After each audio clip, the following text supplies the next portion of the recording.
그날 유럽의 한 공항에서 이해할 수 없는 장면이 펼쳐졌습니다. 같은 비행기를 타고 도착한 사람들이었지만 결과는 완전히 달랐습니다.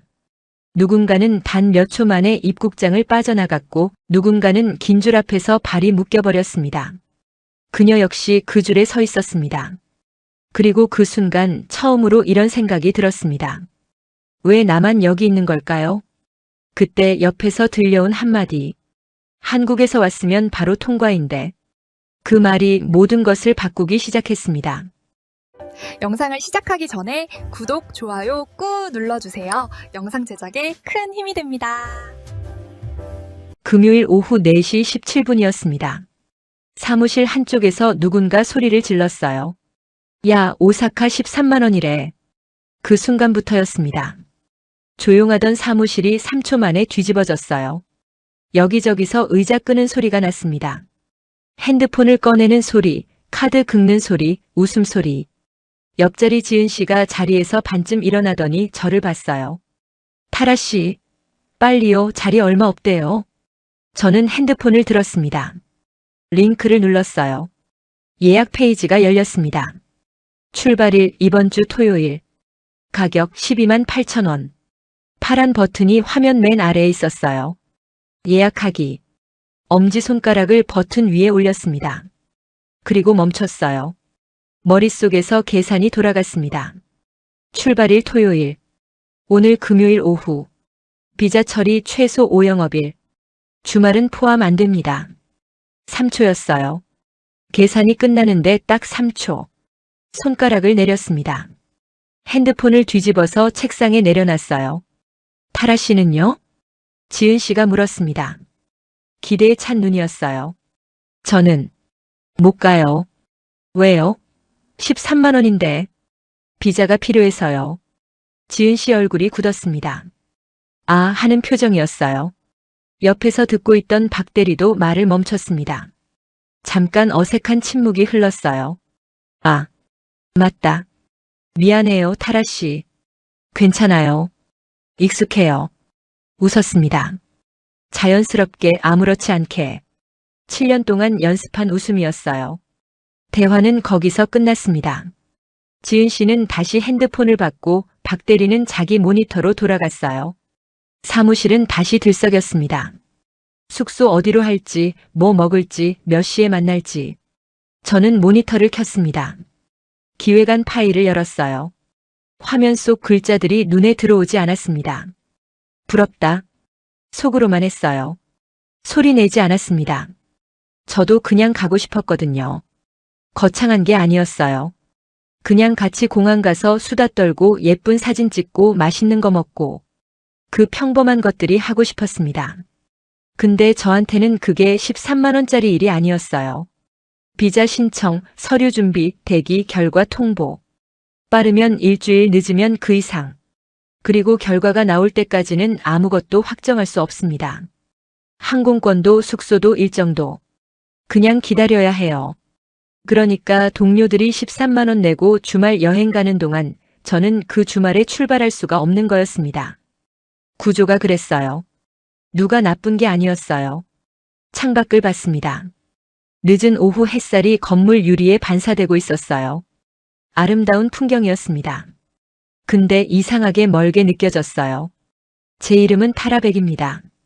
우즈베키스탄 타슈켄트에서 태어났고 20살에 한국으로 유학을 왔어요.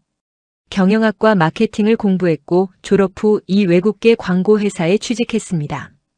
글로벌 마케팅 기획, 해외 클라이언트 대응, 유럽이랑 일본 프로젝트를 주로 맡아요. 회사 동료들이 그러더라고요. 이건 타라 씨가 제일 잘 알아요. 고마운 말이었습니다. 진심으로요. 근데 그 타라 씨가 오사카 왕복 13만 원짜리 여행을 못 갑니다. 7년째예요.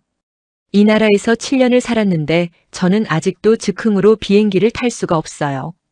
아직도 공항 가기 전에 비자부터 확인해야 하고 출발일을 역산해서 서류를 준비해야 하고 결과가 나올 때까지 아무것도 못 잡아둬야 합니다. 사무실 채팅방이 계속 울렸어요. 누군가 웃음 이모티콘을 연달아 보냈습니다. 저는 핸드폰을 뒤집어둔 채로 기획안만 봤어요. 이번이 처음이 아니었습니다. 비슷한 순간이 몇 번 있었어요. 팀 워크숍이 해외로 바뀌었던 날, 출장 일정이 갑자기 잡혔던 날, 동료들이 즉흥으로 여행을 결정했던 날. 매번 저는 같은 말을 했습니다. 괜찮아요. 익숙해요. 그리고 매번 정말로 괜찮은 척 하루를 마쳤어요. 근데 그날은 조금 달랐습니다. 집으로 돌아오는 버스 안에서 창밖을 보다가 문득 이런 생각이 들었어요. 나는 언제까지 익숙해질 건가? 그 질문이 오래 머물렀습니다. 월요일 오전이었습니다. 지은 씨가 자리에 앉자마자 핸드폰을 꺼냈어요. 뭔가를 누르더니 혼잣말을 했습니다. 아, 진짜 편하다. 뭐 해요? 적금 새로 들었어요. 아침에 출근하면서 앱으로 했는데 5분도 안 걸렸어요. 저는 잠깐 지은 씨 핸드폰 화면을 봤어요. 계좌 개설 완료. 가입 금액. 만기일. 깔끔하게 정리된 화면이었습니다. 저도 한번 해볼까요? 그냥 앱 깔면 돼요. 되게 쉬워요. 점심시간에 해봤습니다. 같은 은행 앱을 설치했어요. 계좌 개설을 눌렀습니다. 본인 인증 화면이 나왔어요. 휴대폰 인증을 눌렀습니다. 그리고 한 줄이 떴어요. 외국인은 지원되지 않습니다. 잠깐 화면을 봤습니다. 다른 앱을 찾아봤어요. 결과는 같았습니다. 세 번째 앱은 아예 외국인 항목 자체가 없었어요. 결국 은행에 직접 갔습니다. 번호표를 뽑았어요. 37번. 현재 대기번호 19번. 플라스틱 의자에 앉았습니다. 번호판이 천천히 올라갔어요. 37번이 불렸습니다. 창구에 앉았어요. 외국인 등록증 주세요. 꺼냈습니다. 여권도 같이 주세요. 이거 신분증 아닌가요?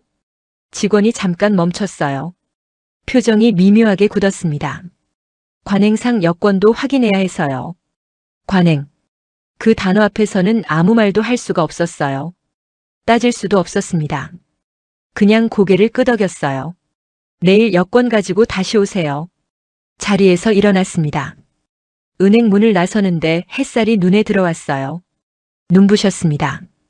시계를 봤어요. 점심시간이 다 지나가고 있었습니다. 다음날 여권을 챙겨서 다시 갔어요. 또 번호표를 뽑았습니다. 또 기다렸어요. 이번엔 됐습니다. 지은 씨는 5분이었어요. 저는 이틀이 걸렸습니다. 비슷한 일이 또 있었어요. 정부 민원 처리가 필요했습니다. 박 대리한테 물었어요. 이거 어떻게 해요? 정부 24앱으로 바로 되는데요. 되게 쉬워요. 저도 되나요? 박 대리가 잠깐 생각했습니다. 외국인은 직접 가야 할 수도 있어요. 출입국사무소에 갔어요. 오전 일찍 갔는데도 대기번호가 87번이었습니다. 기다렸어요. 차례가 됐어요. 서류를 내밀었습니다. 담당자가 훑어보더니 고개를 들었어요. 이 서류 없으면 접수가 안 되는데요. 그게 필요한 줄 몰랐어요. 안내문에 나와 있어요. 한국어 안내문이었습니다. 꼼꼼히 읽었는데 놓쳤던 거였어요. 말문이 막혔습니다. 따질 수도 없었어요. 그냥 고개를 끄덕였습니다.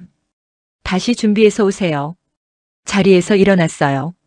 출입국사무소 문을 나서면서 하늘을 봤습니다. 맑은 날이었어요. 아무것도 모른다는 듯이 그냥 맑았습니다. 그날 저녁 민준이를 만났어요. 밥을 먹으면서 오늘 있었던 일을 얘기했습니다. 은행 이틀, 출입국사무소 헛걸음. 말하면서도 웃겼어요. 웃기지 않은데 웃겼습니다. 민준이가 듣다가 말했어요. 타라, 그거 너무 불편하다. 왜 그렇게 복잡해? 원래 그래요. 한국 사람들은 다 앱으로 하는데 저는 한국 사람이 아니니까요. 민준이가 잠깐 멈췄습니다. 뭔가 말하려다가 입을 닫았어요. 저는 밥을 먹었습니다. 아무렇지 않게. 틀린 게 아니었어요. 차별도 아니었습니다. 그냥 이 나라 시스템이 기본으로 상정하는 사람이 따로 있었어요. 저는 거기 포함이 안 됐던 거였습니다. 7년을 살았는데도 이 나라는 빠릅니다. 연결되어 있고 효율적이고 똑똑합니다. 근데 그게 전부 저를 제외하고 돌아가고 있었어요. 저만 빼고 이 나라는 빠릅니다. 그날도 평범한 아침이었습니다. 출근 준비를 하다가 핸드폰을 집어들었어요. 카카오톡 알림인 줄 알았습니다. 아니었어요. 발신인이 법무부였습니다. 체류기간 만료 예정 안내. 귀하의 체류기간이 28일 후 만료됩니다. 손이 멈췄어요. 28일. 한 달이 채 안 남았습니다. 아침에 마시던 커피를 내려놨어요. 화장실 거울 앞에 서 있었는데 거울 속 제 얼굴을 보는 건지 핸드폰 화면을 보는 건지 모르겠었습니다. 7년을 살았어요. 그동안 비자를 몇 번이나 연장했는지 셀 수가 없습니다. 그때마다 이 기분이 왔어요. 알림 하나로 하루가 흔들리는 이 기분. 내 삶이 전부 여기 있는데 자격은 여전히 유효기간이 있다는 기분. 출근하자마자 하이코리아 사이트에 접속했습니다. 화면이 열렸어요. 메뉴가 가득했습니다. 전부 한국어였어요. 7년을 살았으니 한국어는 됩니다. 근데 이건 달랐어요. 법무부 행정 용어였거든요. 체류 자격 변경, 체류 기간 연장, 외국인 등록증 재발급, 근무처 변경.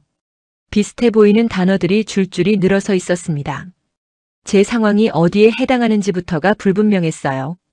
버튼을 하나 눌렀습니다. 다른 페이지로 넘어갔어요. 또 메뉴가 가득했습니다. 뒤로 갔어요. 다시 처음부터 봤습니다. 또 눌렀어요. 또 막혔습니다. 결국 전화를 했어요. 외국인 체류 안내 전화 1345번이었습니다. 연결음이 울렸어요. 기다렸습니다. 드디어 연결이 됐어요. 네, 외국인 종합안내센터입니다. 안녕하세요. 27 비자 연장 신청하려고 하는데요. 어떻게 해야 하는지 알 수 있을까요? 27이요? 고용주 쪽에서 먼저 서류를 준비해야 하는 경우가 많아서요. 회사에 확인했는데 개인 신청도 가능하다고 했어요. 그렇다면, 잠깐 침묵이 흘렀습니다. 관할 출입국사무소에 직접 문의하시는 게 정확할 것 같아요. 케이스마다 달라서 저도 정확히는. 네, 감사합니다. 전화를 끊었어요. 모니터를 봤습니다. 1345번에 전화하기 전이랑 후가 달라진 게 없었어요. 오히려 더 불안해졌습니다. 케이스마다 다르다는 말이 머릿속에 맴돌았어요.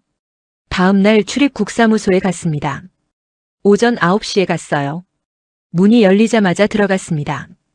이미 사람이 가득했어요. 번호표를 뽑았습니다. 128번이었어요. 번호판을 봤습니다. 71번이 진행 중이었어요. 플라스틱 의자에 앉았습니다. 가방을 무릎에 올렸어요. 서류 봉투를 꺼내서 다시 한번 확인했습니다. 재직 증명서, 급여 명세서, 외국인 등록증 사본, 여권 사본, 신청서. 괜찮을 거예요. 다 챙겼으니까. 번호가 천천히 올라갔어요. 80번, 90번, 100번. 1시간이 지났습니다. 옆에 앉은 외국인 아주머니가 한숨을 쉬었어요. 저도 시계를 봤습니다. 회사에 오전 반차를 냈는데 시간이 빠듯했어요. 128번이 불렸습니다. 창구로 걸어갔어요. 자리에 앉았습니다. 서류 봉투를 내밀었어요. 담당자가 하나씩 꺼냈습니다. 재직 증명서를 봤어요. 급여 명세서를 봤습니다. 외국인 등록증 사본을 봤어요. 그러다 손이 멈췄습니다. 재직 증명서 발급일이 언제예요? 4개월 전이요. 최근 3개월 이내 발급본이어야 해요. 순간 머릿속이 하얘졌습니다. 그게 필요한 줄 몰랐어요. 안내문에 나와 있어요.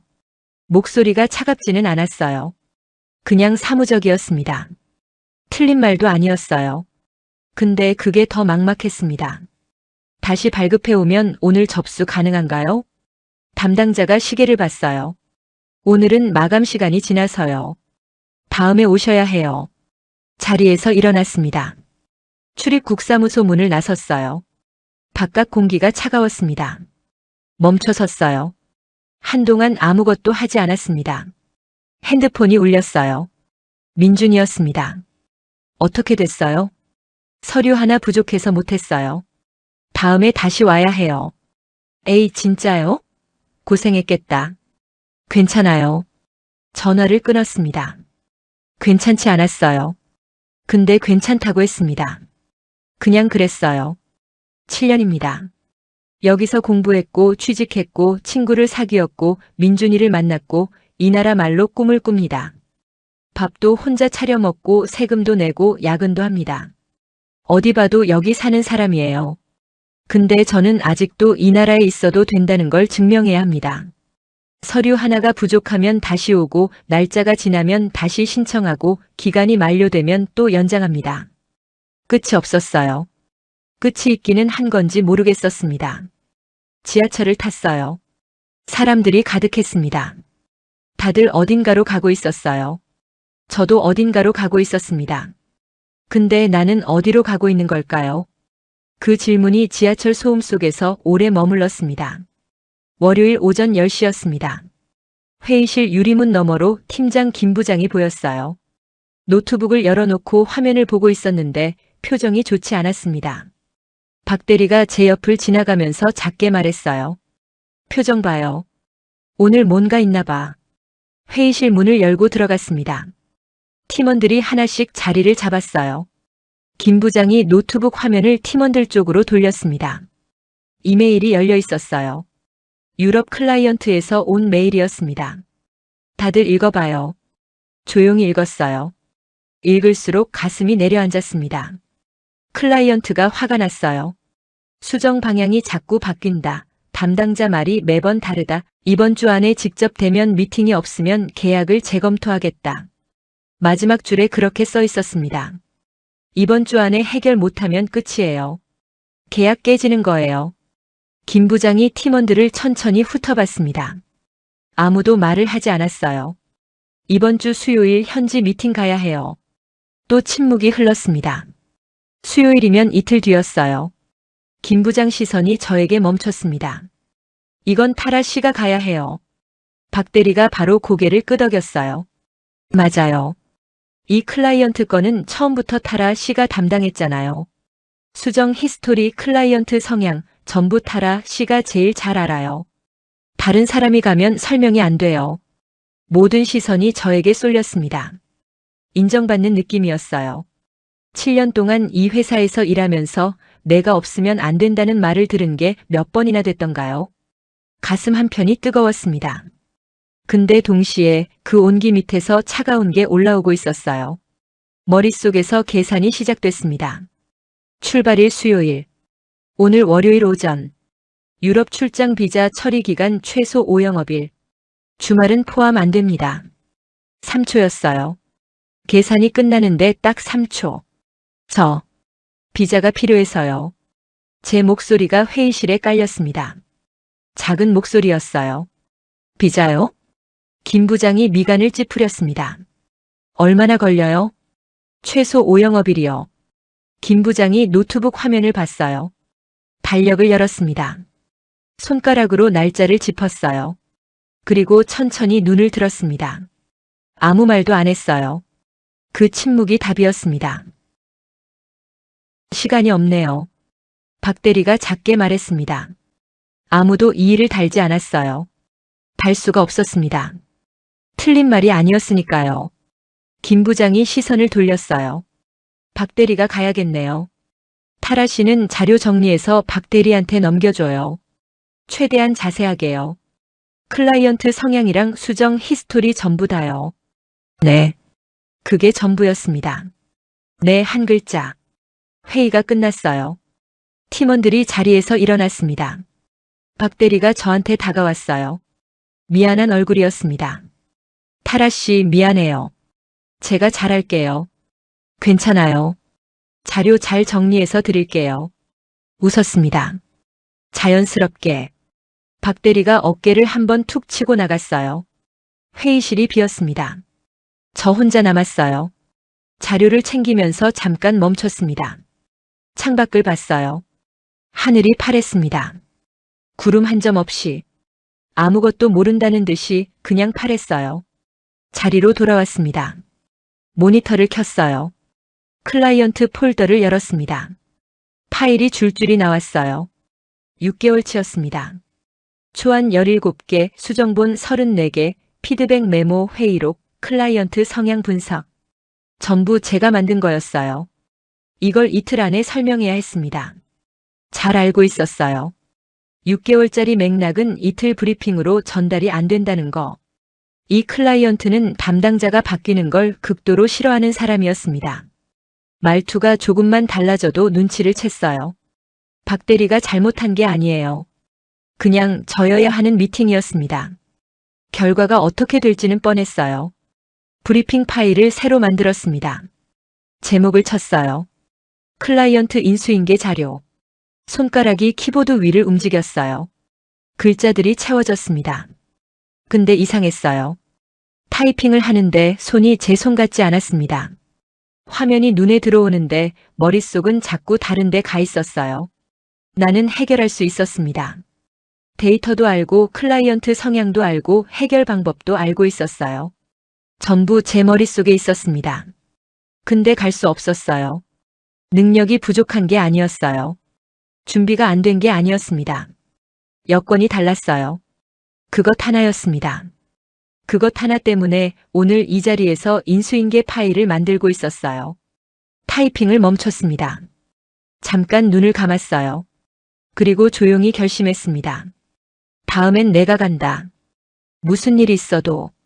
2달 후였습니다. 같은 유럽 클라이언트 건으로 후속 미팅이 잡혔어요. 팀 회의가 끝나고 김 부장이 저를 따로 불렀습니다. 회의실 문을 닫더니 조용히 물었어요. 타라 씨, 이번엔 가능해요? 저는 1초도 망설이지 않았습니다. 네. 이번엔 제가 가요. 김 부장이 잠깐 저를 봤어요. 뭔가 말하려다가 그냥 고개를 끄덕였습니다. 믿을게요. 회의실을 나오면서 속으로 되뇌었어요. 이번엔 간다. 무슨 일이 있어도. 그날 저녁부터 시작했습니다.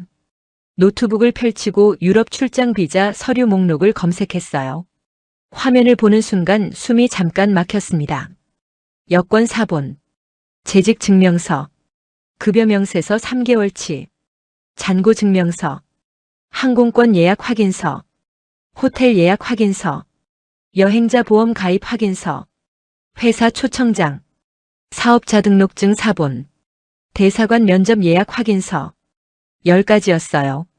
항공권이랑 호텔은 미리 결제해야 했습니다. 비자가 거절되면 환불이 안 되는 조건이었어요. 수백만 원이었습니다. 손이 떨렸어요. 결제 버튼 위에서 손가락이 멈췄습니다. 눌렀어요. 결제 완료 문자가 왔습니다. 핸드폰을 내려놨어요. 이미 돌아올 수 없었습니다. 다음 날부터 서류 수집이 시작됐어요. 재직 증명서는 총무팀에 신청했습니다. 급여 명세서는 인사팀에 따로 요청해야 했어요. 잔고 증명서는 은행에 직접 갔습니다. 여행자 보험은 앱으로 되는 줄 알았는데 외국인은 지점 방문이 필요하다고 했어요. 퇴근하고 지점에 갔습니다. 문 닫기 10분 전이었어요. 회사, 은행, 보험사, 다시 회사, 다시 은행. 사흘이 걸렸습니다. 낮엔 기획안 만들고 점심엔 뛰어다니고 퇴근 후엔 서류 챙기고. 민준이가 저녁에 전화를 했어요. 밥은 먹었어요? 아직이요. 지금 몇 시인데요? 서류 때문에요. 거의 다 됐어요. 타라. 응. 꼭 가야 해요. 알죠? 알아요. 전화를 끊었습니다. 서류 봉투를 다시 봤어요. 9가지였습니다. 1가지가 빠졌어요. 회사 초청장이었습니다. 총무팀에 다시 요청했어요. 다음 날 아침에 받았습니다. 10가지 다 모았어요. 드디어 대사관 면접 날이었습니다. 아침 일찍 나섰어요. 대사관 앞에 이미 사람들이 줄을 서 있었습니다. 번호표를 받았어요. 대기실로 들어갔습니다. 딱딱한 의자에 앉았어요. 서류 봉투를 무릎 위에 올렸습니다. 심장이 이상하게 빠르게 뛰었어요. 옆에 앉은 사람이 서류를 꺼내서 다시 확인하고 있었습니다. 저도 꺼냈어요. 하나씩 봤습니다. 10가지 다 있었어요. 3번 확인했습니다. 번호가 불렸어요. 창구 앞에 앉았습니다. 담당자가 서류를 받았어요. 표정이 없었습니다. 하나씩 넘겼어요. 재직 증명서, 급여 명세서, 잔고 증명서. 천천히 봤습니다. 아무 말이 없었어요. 저는 숨을 죽였습니다. 담당자가 고개를 들었어요. 한국에 왜 돌아오세요? 순간 말문이 막혔습니다. 왜 돌아오냐고요? 제 집이 거기 있으니까요. 7년을 살았고 직장이 있고 친구가 있고 민준이가 있으니까요. 매일 아침 출근하는 카페가 있고 단골 식당 사장님이 제 얼굴을 알고 주말엔 한강을 산책하는 나라니까요. 근데 그 말들이 창구 유리 앞에서 전부 막혔어요. 직장이 있어서요. 담당자가 서류를 다시 받습니다. 증명할 수 있어요? 재직 증명서 드렸는데요. 담당자가 재직 증명서를 집었어요. 잠깐 봤습니다. 내려놨어요. 도장을 꺼냈습니다. 쿵. 다음 주 중으로 결과 통보해 드릴게요. 3분이었습니다. 면접이 3분 만에 끝났어요. 대사관 문을 나섰습니다. 찬 바깥 공기가 얼굴에 닿았어요. 멍하니 서 있었습니다. 내 삶이 여기 있는데 왜 증명해야 하는 건지. 그 질문이 또 머릿속에서 맴돌았어요. 근데 이번엔 그 질문이 예전이랑 조금 달랐습니다. 예전엔 그냥 답답했어요. 이번엔 뭔가 무거웠습니다. 일주일이 지났어요. 잠을 잘 못 잤습니다. 밥을 먹다가 괜히 핸드폰을 봤어요. 회의 중에 진동이 오면 심장이 내려앉았습니다. 비자가 거절되면 항공권도 호텔도 전부 날아가는 거였어요. 돈보다 더 무서운 건 따로 있었습니다. 또 못 가는 거였어요. 또 인수인계 파일을 만드는 거였어요. 열흘째 되는 날이었습니다. 점심 먹고 자리로 돌아오는데 핸드폰이 울렸어요. 모르는 번호였습니다. 심장이 쿵 내려앉았어요. 받았습니다. 비자 발급이 완료되었습니다. 여권 수령은 뒷말이 들어오지 않았어요. 발급 완료. 화장실로 뛰어들어갔습니다. 문을 잠갔어요. 세면대 앞에 섰습니다. 거울 속 제 얼굴을 봤어요. 눈물이 났습니다. 소리 없이 났어요. 훔쳤습니다. 또 났어요. 또 훔쳤습니다. 겨우였어요. 이 한 장을 받기 위해 사흘을 뛰어다니고 수백만 원을 걸고 열흘을 기다렸습니다. 밤에 잠 못 자고 밥 먹다가 핸드폰 확인하고 진동 올 때마다 가슴 졸이고 동료들은 클릭 몇 번이면 됩니다. 저는 이 과정을 전부 통과해야 겨우 출발선에 설 수 있었어요. 거울을 봤습니다. 눈이 빨개졌어요. 찬물을 틀었습니다. 세수를 했어요. 고개를 들었습니다. 괜찮아요. 이제 갈 수 있어요. 처음으로 그 말이 진심이었습니다. 드디어 출발하는 날이었습니다. 새벽 4시에 눈이 떠졌어요. 알람은 5시였습니다. 다시 눈을 감았어요. 잠이 오지 않았습니다. 결국 일어났어요. 짐을 다시 한번 열었습니다. 여권, 비자, 서류 봉투, 항공권 출력본. 3번을 확인했어요. 민준이가 새벽에 문자를 보냈습니다. 잘 다녀와요. 기다릴게요. 짧은 문자였어요. 근데 이상하게 눈물이 날 것 같았습니다. 참았어요. 인천공항에 팀원들과 함께 도착했습니다. 박 대리, 이 과장, 최 대리. 다들 여행 가는 사람처럼 가벼워 보였어요. 새벽인데도 목소리가 컸습니다. 타라 씨, 드디어 같이 가네요. 박 대리가 웃으면서 말했어요. 저도 웃었습니다. 진짜로 기뻤어요. 이번엔 같이 가는 거니까요. 수백만 원 걸고 열흘 기다리고 겨우 여기까지 온 거니까요. 체크인을 마치고 출국 게이트로 걸어갔습니다. 그런데 게이트 앞에서 흐름이 갈렸어요. 박 대리가 자동 게이트 쪽으로 걸어갔습니다. 이 과장도 최 대리도 여권을 대고 얼굴 인식하고 초록불이 들어왔어요. 문이 열렸습니다. 걸어 지나갔어요. 5초였습니다. 저는 외국인 심사대 줄에 섰어요. 앞에 사람이 여러 명 있었습니다. 줄이 천천히 줄었어요. 팀원들은 이미 게이트 안쪽에서 저를 기다리고 있었습니다. 이 과장이 손을 흔들었어요. 저도 손을 들었습니다. 심사대 앞에 섰어요. 여권을 내밀었습니다. 담당자가 비자를 확인했어요. 서류 봉투를 꺼냈습니다. 담당자가 훑어봤어요. 출장이요? 네. 도장이 찍혔어요. 여권을 돌려받았습니다. 팀원들한테 뛰어갔어요. 늦어서 미안해요. 아니에요. 얼마 안 걸렸어요. 박 대리가 웃으면서 말했어요. 얼마 안 걸렸다고요. 저한테는 꽤 걸렸는데. 근데 아무 말 안 했습니다. 그냥 웃었어요. 비행기 안에서는 창밖을 봤습니다. 구름 위로 올라가는 게 느껴졌어요. 팀원들은 옆에서 영화를 보거나 잠을 잤습니다. 저는 그냥 창밖을 봤어요. 이상하게 마음이 편하지 않았습니다. 10시간이 지났어요. 유럽 공항에 도착했습니다. 비행기에서 내려 입국장으로 걸어가는데 표지판이 보였어요. 2개였습니다. 왼쪽, EU 및 무비자 국가. 오른쪽, 기타 국가. 박 대리가 왼쪽으로 걸어갔어요. 이 과장도 최 대리도 자연스럽게 아무 생각 없이 저는 오른쪽으로 걸었습니다.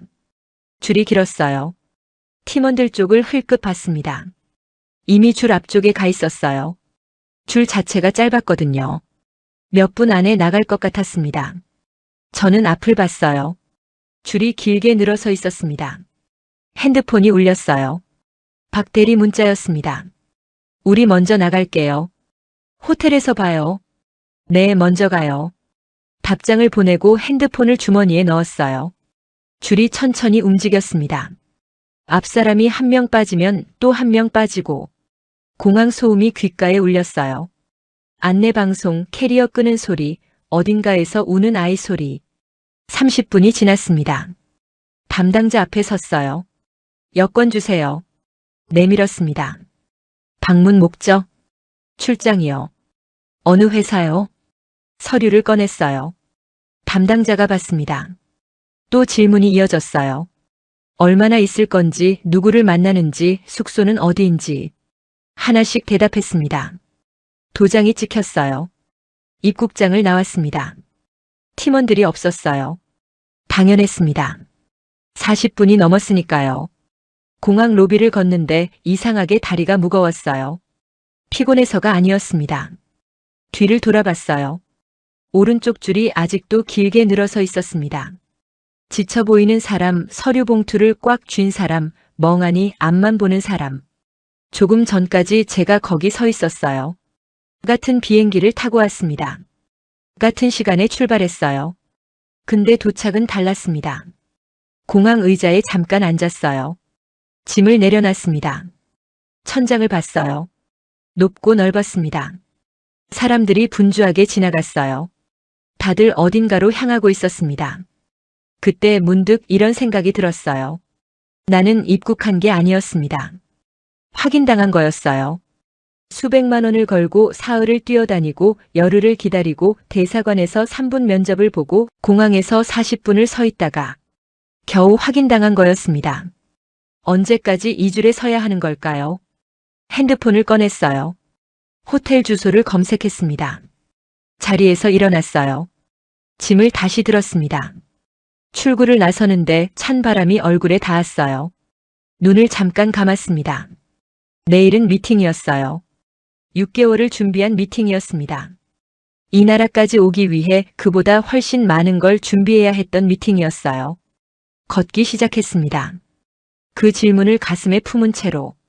언제까지일까요? 미팅 당일 아침이었습니다. 호텔 창문으로 햇살이 들어왔어요. 오래된 건물들이 보였습니다. 붉은 지붕, 좁은 골목, 천천히 걷는 사람들. 그림 같은 풍경이었어요. 근데 눈에 들어오지 않았습니다. 오늘 미팅 자료를 머릿속으로 다시 돌리고 있었거든요. 박 대리가 식당에서 저를 봤어요. 타라 씨, 긴장돼요? 조금요. 잘할 수 있어요. 이건 타라 씨 거잖아요. 맞았습니다. 이건 제 거였어요. 6개월 동안 제가 만든 거였습니다. 클라이언트 회사에 도착했어요. 안으로 들어갔습니다. 회의실로 안내를 받았어요. 그런데 이상했습니다. 회의실 안에 사람이 많았어요. 우리 팀 말고도 다른 사람들이 있었습니다. 한쪽에 다른 팀이 앉아 있었어요. 정장을 빳빳하게 차려입은 사람들이었습니다. 서류를 펼쳐놓고 있었어요. 여유로워 보였어요. 자기 집처럼 편안해 보였습니다. 클라이언트 담당자가 들어왔어요. 악수를 했습니다. 오늘은 두 팀한테 같이 프레젠테이션을 받기로 했어요. 더 좋은 파트너를 선택하려고요. 가슴이 쿵 내려앉았어요. 경쟁 프레젠테이션이었습니다. 아무도 몰랐어요. 우리한테 미리 말을 안 했던 거였습니다. 박 대리가 제 옆에서 작게 말했어요. 타라 씨 알고 있었어요? 아니요. 저 팀은요? 맞은편 팀을 봤습니다. 표정을 보니 알고 있었던 것 같았어요. 여유가 달랐습니다. 이미 이긴 사람들 같은 표정이었어요. 먼저 발표할 팀을 정했습니다. 상대 팀이 먼저였어요. 발표가 시작됐습니다. 세련됐어요. 슬라이드가 깔끔했습니다. 발표자 목소리가 자신감 넘쳤어요. 유럽 시장 데이터를 줄줄이 꺼냈습니다. 레퍼런스도 많았어요. 현지 사례, 현지 네트워크, 현지 경험.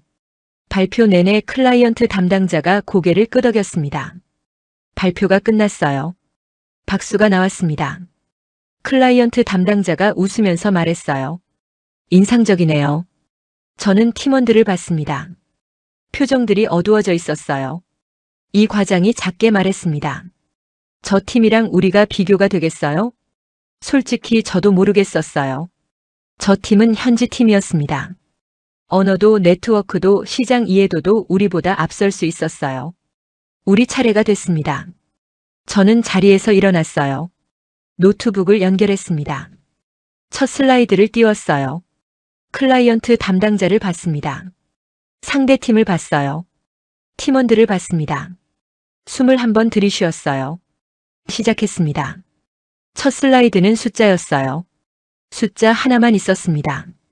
8개월. 클라이언트 담당자가 고개를 들었어요. 경쟁사가 이 시스템을 구축하는 데 걸린 시간이 3년입니다. 저희 한국 본사가 같은 시스템을 구축한 시간은 8개월이에요. 어떻게 가능했는지 지금부터 보여드릴게요. 회의실이 조용해졌습니다. 데이터가 쏟아졌어요. 처리 속도, 정확도, 비용 절감률, 시스템 연결성. 숫자가 나올 때마다 클라이언트 담당자 표정이 달라졌습니다. 처음엔 그냥 듣는 표정이었어요. 두 번째 슬라이드에서 눈썹이 올라갔습니다. 세 번째 슬라이드에서 옆 사람한테 뭔가 속삭였어요. 상대팀 발표자가 팔짱을 꼈습니다. 네 번째 슬라이드였어요. 실제 적용 사례였습니다. 한국에서 이미 구축된 시스템, 실시간 데이터, 6개월치 성과 수치. 숫자가 화면을 채웠어요. 클라이언트 담당자가 손을 들었습니다. 잠깐요. 발표를 멈췄어요. 이 수치가 실제예요? 네. 현재 운영 중인 시스템 데이터예요. 원하시면 실시간으로 접속해서 보여드릴 수 있어요. 담당자가 옆 사람을 봤습니다. 옆 사람이 뭔가 받아 적었어요. 계속하세요. 발표를 이어갔습니다. 다섯 번째 슬라이드. 여섯 번째 슬라이드. 갈수록 회의실이 조용해졌어요. 상대팀 발표자가 자기 서류를 내려다봤습니다. 뭔가를 확인하는 것 같았어요. 표정이 아까와 달랐습니다. 마지막 슬라이드였어요. 저희가 제안하는 건 단순한 마케팅 솔루션이 아니에요. 한국이 10년 동안 구축해온 시스템을 그대로 가져오는 겁니다. 화면을 껐습니다. 자리에 앉았어요. 침묵이 흘렀습니다. 클라이언트 담당자가 천천히 입을 열었어요. 어떻게 이게 가능한 거죠? 그 말이 회의실에 깔렸습니다. 저는 가만히 앉아 있었어요. 심장이 빠르게 뛰었습니다. 아무 말도 하지 않았어요. 담당자가 다시 말했습니다. 솔직히 말할게요. 오늘 오기 전에 저는 이미 결정이 됐다고 생각했어요. 현지 팀이 유리하다고 봤거든요. 잠깐 멈췄어요. 근데 이 숫자들은 설명이 안 되네요. 상대 팀 발표자가 자리에서 몸을 앞으로 기울였습니다. 저희도 비슷한 수치를 제공할 수 있어요. 담당자가 상대 팀을 봤어요. 그리고 다시 저를 봤습니다.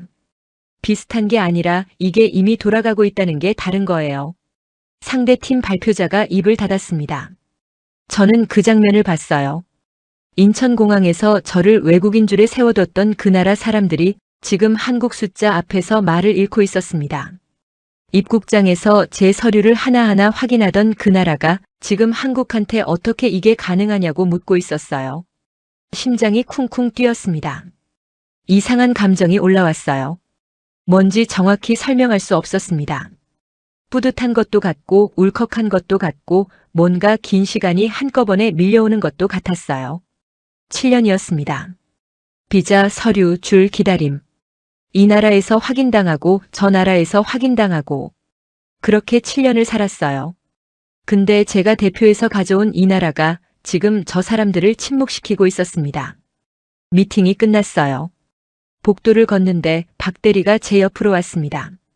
아무 말도 안 했어요. 그냥 제 어깨를 한번 툭 쳤습니다. 그것만으로 충분했어요. 호텔로 돌아오는 길에 민준이한테 문자를 보냈습니다. 잘 됐어요. 한참 있다가 답장이 왔어요. 다행이다. 고생했어요. 그리고 또 한 줄이 왔습니다. 타라, 너 이미 한국 사람이야. 저는 핸드폰을 보다가 창밖을 봤습니다. 오래된 건물들이 지나갔어요. 붉은 지붕, 좁은 골목. 아름다운 풍경이었습니다. 이번엔 멀게 느껴지지 않았어요. 머릿속에서 뭔가가 천천히 정리되고 있었어요. 아직 말로 꺼낼 수 없었지만 윤곽은 보였습니다. 나는 어디에 속하고 싶은 걸까요? 그 질문의 답이 이미 나와 있었어요. 귀국 비행기 아니었습니다. 창밖은 어두웠어요. 구름 위였는데 별이 보였습니다. 기내가 조용했어요. 팀원들은 잠들어 있었습니다. 저는 잠이 오지 않았어요. 담요를 무릎에 덮고 창밖을 봤습니다. 머릿속에서 지난 7년이 천천히 지나갔어요. 오사카 링크 앞에서 핸드폰을 뒤집던 금요일 오후. 앱 화면에 뜨던 한 줄 외국인은 지원되지 않습니다. 출입국사무소 번호표 128번. 회의실에서 팀장이 시선을 돌리던 순간 대사관 담당자의 질문, 왜 한국으로 돌아오죠? 화장실에서 혼자 확인하던 비자 발급 문자. 유럽공항 오른쪽 줄. 혼자 남겨진 입국장. 그리고 오늘 회의실. 그 나라 사람들이 침묵하던 그 순간. 이상했어요. 그 장면이 자꾸 머릿속에서 재생됐습니다. 담당자가 어떻게 이게 가능한 거냐고 물었을 때, 상대팀 발표자가 입을 닫았을 때, 그 침묵이 귓가에 남아 있었어요. 나한테 서류 내라던 나라가 한국 앞에서 말을 잃었습니다. 창밖을 봤어요. 별이 하나 지나갔습니다. 문제는 한국이 아니었어요. 한국이 저를 막은 게 아니었습니다. 저는 그냥 아직 밖에 있었던 거였어요. 7년을 살면서 이 나라 안에 있는 것 같았지만 경계선 바깥에 서 있었습니다. 들어가지 않은 건지 들어가지 못한 건지 그 경계를 넘는 건 저만 할 수 있는 일이었어요. 이제 안으로 들어가야겠다. 조용한 결심이었습니다. 인천공항에 도착했어요. 입국장으로 걸어가는데 표지판이 보였습니다. 내국인, 외국인. 저는 오른쪽으로 걸었어요. 줄이 길었습니다. 기다렸어요. 차례가 됐습니다. 여권을 내밀었어요. 도장이 찍혔습니다. 여권을 돌려받으면서 잠깐 멈췄어요. 마지막이야. 이 줄에 서는 마지막이에요. 그렇게 생각했습니다. 귀화 신청은 생각보다 오래 걸렸어요. 서류를 준비했습니다. 심사를 받았어요. 기다렸습니다. 또 기다렸어요. 면접이 있었고 필기 시험이 있었고 다시 기다리는 시간이 있었습니다. 쉽지 않았어요. 근데 이상하게 힘들다는 생각이 들지 않았어요. 비자 연장할 때의 그 막막함이 없었습니다. 방향이 분명했으니까요. 민준이가 면접날 아침에 문자를 보냈어요. 잘할 수 있어요. 처음부터 타라거였으니까요. 그 문자를 면접실 앞에서 읽었습니다. 심장이 뛰었어요. 그러던 어느 날이었어요. 오전 회의를 마치고 자리로 돌아오는데 핸드폰이 울렸습니다. 축하합니다. 국적 취득이 승인되었습니다. 멈췄습니다. 복도 한가운데서 멈췄어요. 옆에서 동료가 지나갔습니다. 아무도 몰랐어요. 저 혼자만 알았습니다. 화면을 다시 읽었어요. 틀림없었습니다. 화장실로 들어갔어요. 문을 잠갔습니다. 거울을 봤어요. 비자 발급 문자를 받고 혼자 울었던 그 화장실이었습니다. 그때랑 똑같은 거울 앞이었어요. 근데 이번엔 달랐습니다. 그때는 겨우였어요. 이번엔 드디어였습니다. 눈물이 났어요. 그때랑 똑같이 소리 없이 났습니다. 근데 느낌이 달랐어요. 며칠 후 여권을 받았습니다. 파란색이었어요. 손에 쥐었을 때 묵직한 느낌이 났습니다. 표지를 봤어요. 대한민국. 한참을 그냥 들고 있었습니다. 민준이한테 사진을 찍어서 보냈어요. 민준이 답장이 바로 왔습니다. 이제 진짜 한국 사람이네요. 저는 여권을 봤어요. 여권이 저를 보고 있었습니다. 첫 출국은 2달 후였어요. 일본 출장이었습니다. 인천공항에 도착했어요.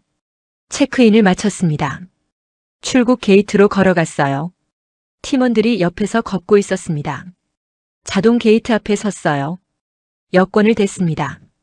얼굴 인식. 삐 하는 소리가 났어요. 초록불이 들어왔습니다. 문이 열렸어요. 5초였습니다. 걸어 지나가다가 멈췄어요. 뒤를 돌아봤습니다. 외국인 심사대줄이 보였어요. 길게 늘어서 있었습니다. 지쳐 보이는 사람, 서류 봉투를 꽉 쥔 사람, 멍하니 앞만 보는 사람.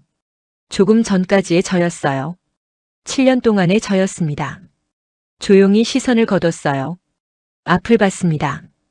나는 더 이상 그 줄에 서지 않습니다. 게이트 안으로 걸어 들어갔어요. 발걸음이 가벼웠습니다. 이상하게 눈물이 날 것 같았지만 울지 않았어요. 그냥 걸었습니다. 천천히 그리고 똑바로. 한국은 저를 편하게 해준 나라가 아니었어요. 이 나라는 오히려 저한테 벽이 되기도 했었습니다. 비자, 서류, 줄, 기다림. 7년 동안 숱하게 막혔어요. 근데 그 모든 벽을 통과하고 나서 깨달았습니다. 한국은 저를 포함시켜준 나라였어요. 제가 선택했을 때 받아줬습니다. 그게 전부였어요. 그것만으로 충분했습니다. 그래서 선택했어요. 내 미래를 이 나라에 맡기기로.